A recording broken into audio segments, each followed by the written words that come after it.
reading from the Book of Common Prayer with all the verve and passion of a man mumbling in his sleep, while the pews were filled with statues, the good people of Merrington, Hertfordshire, competing to see who could remain motionless the longest while wearing the most somber look of solemnity. This contest had long since been forfeited by one party in particular, Mr. Bennet's. Mrs. Bennet couldn't resist sharing her insufficiently whispered appraisal of the casket's handles and plats.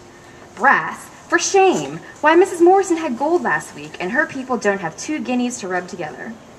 Lydia and Kitty, the youngest of the Bennet's 5 daughters, were ever erupting into titters for reason known only to themselves.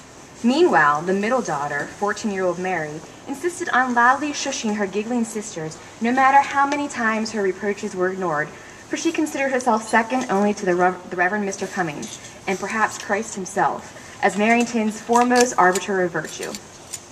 At least the Bennet's eldest, Jane, was as serene and sweet countenance, I can't even read that this time of the day, as ever, even if her dress was a trifle heavy on cleavage for a funeral. "Display, my dear, display," Mrs. Bennet had harped at her that morning. Lord Lumley might be there.